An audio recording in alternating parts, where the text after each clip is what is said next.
Next, we're going to have our NBA, David Mudd, come up and give us a few words.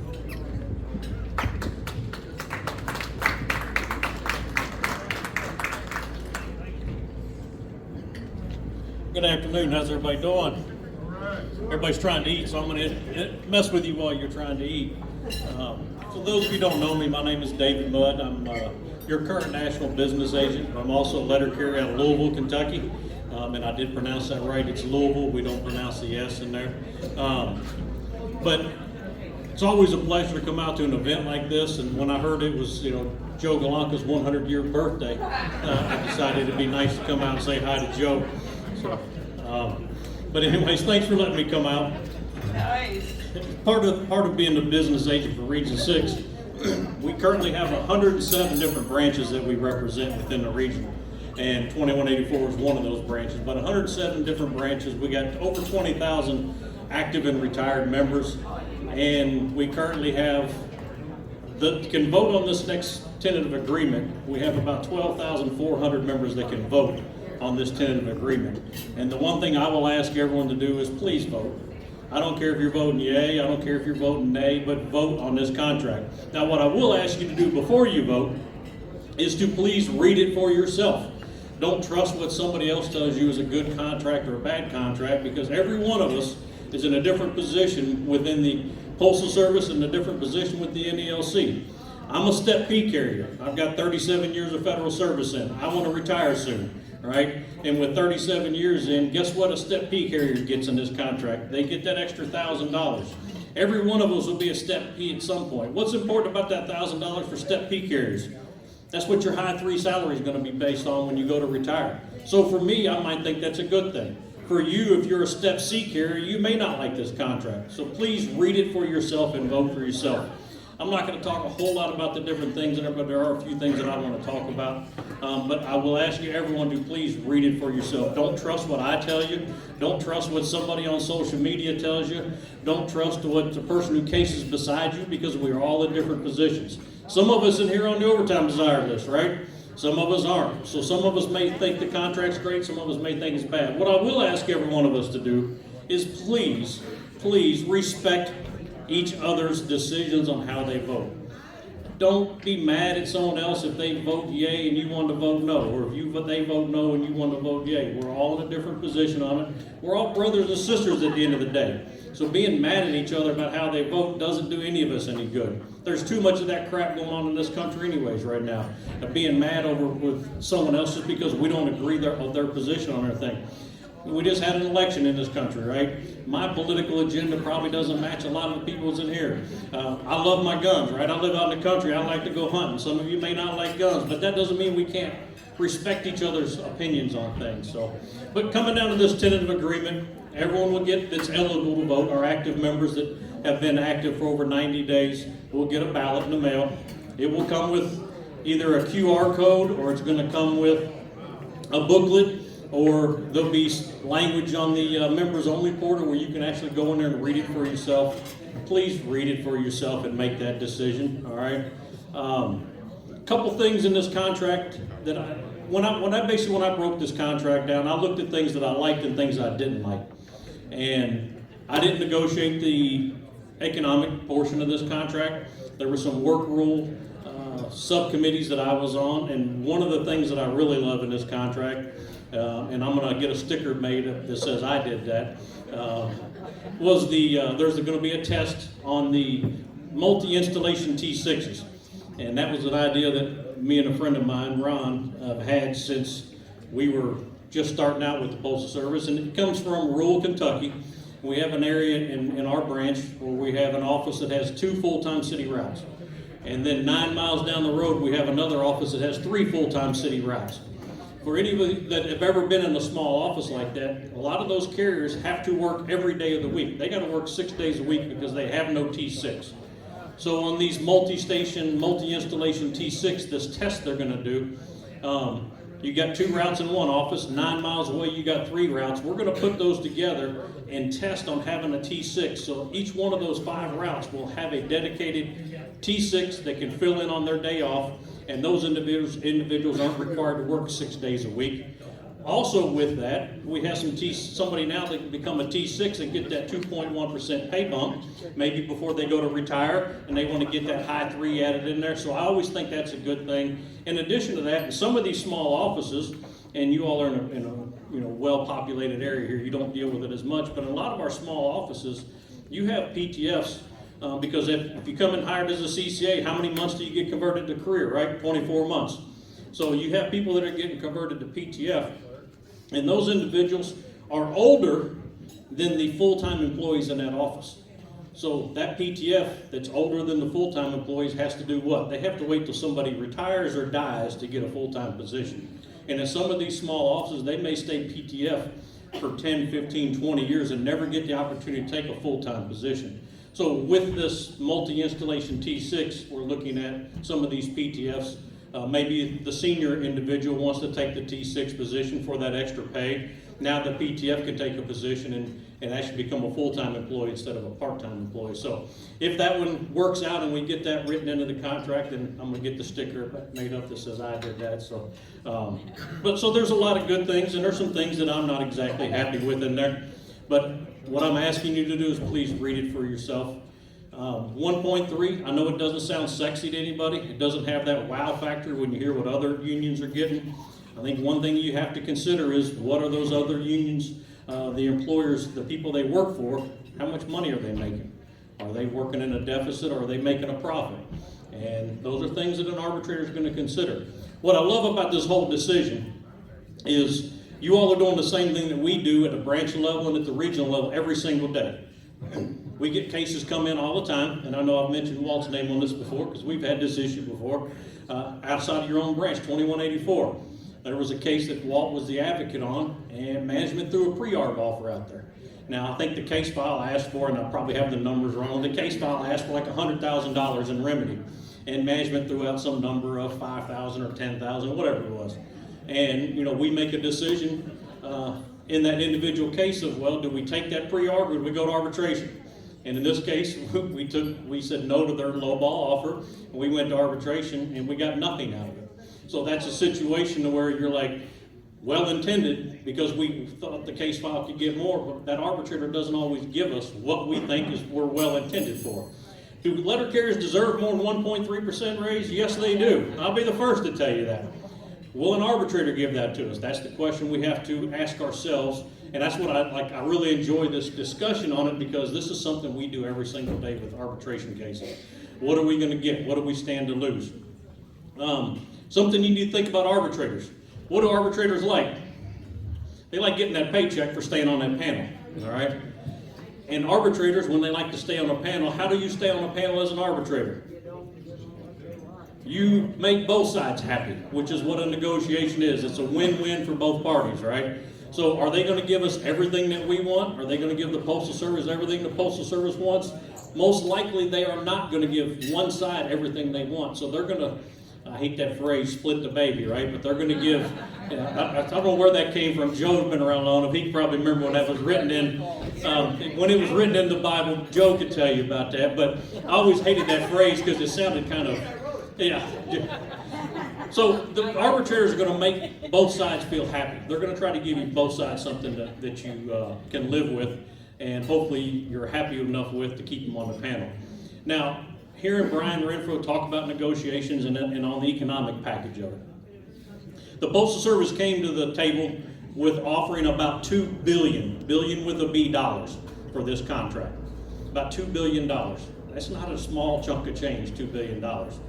According to Brian, and I wasn't in the room with him, I take him on his word when he says it, he's negotiated them up to about $3.5 billion. So he got them to increase from $2 billion to $3.5 billion, maybe even a hair higher than that. I wasn't, like I said, I don't know the specific numbers on it, but in the RAP sessions, that's what he mentioned to everyone, is he got them up to about $3.5 billion to spread out amongst all of our letter carriers.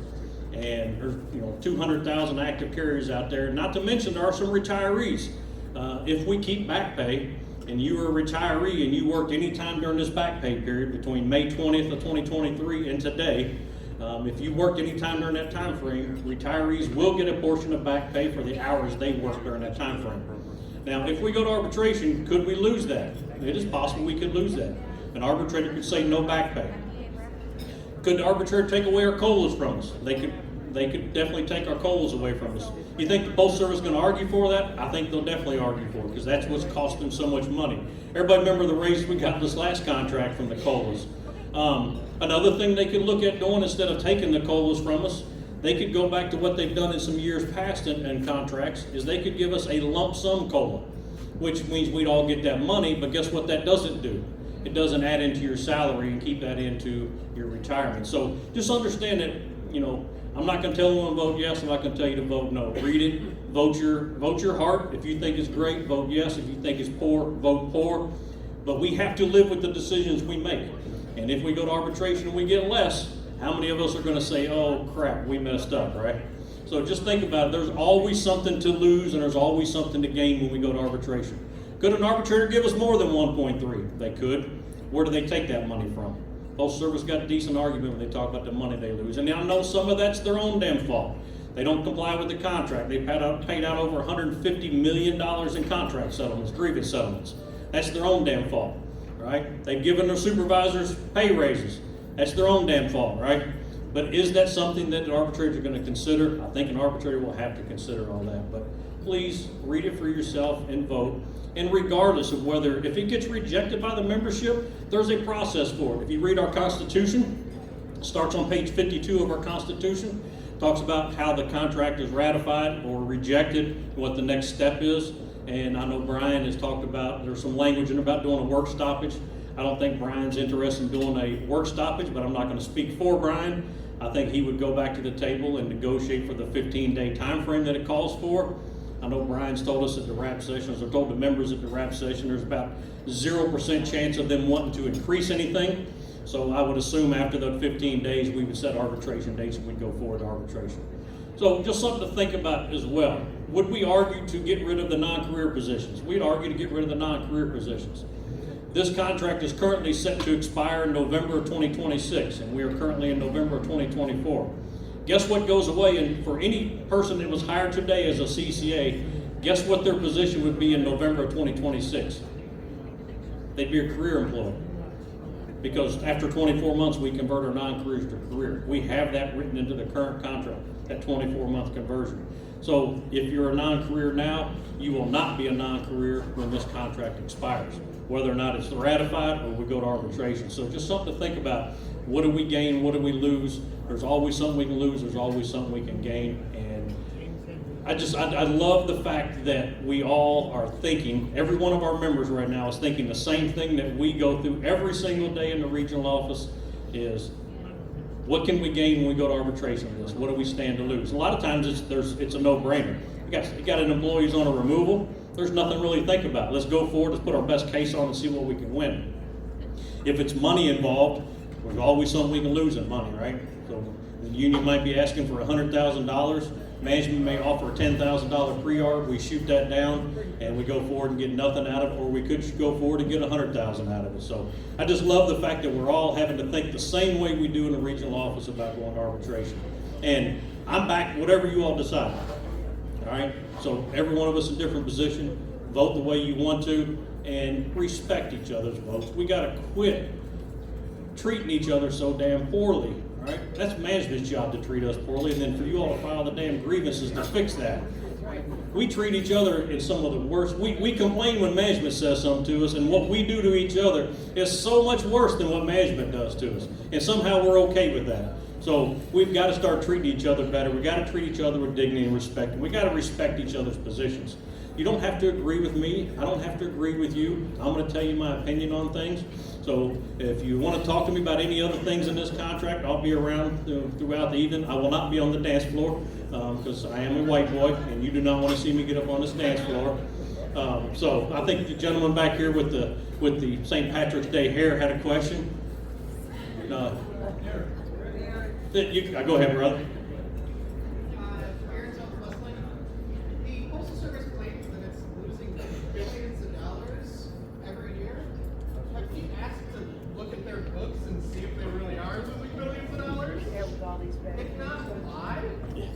No, there is no doubt that they are losing money. The reasons behind that, like I said, some of it's their own fault. Some of it's just the result of what happens nationwide right now. How many of you on here don't put a stamp on a letter to pay your bill? Anybody? I know when we go to the academies and we get these brand new employees coming in and working for the Postal Service, they don't know what a stamp is. They don't go to the post office and buy postage. They don't use first class mail. But also something else we got to think about that is some of these changes, some of the money they're losing is to try to change how the Postal Service operates. Everybody, how many people here had FSS machines? Anybody? Had the flat sort machines that ran the flats for you? Well, guess what the Postal Service doesn't use anymore?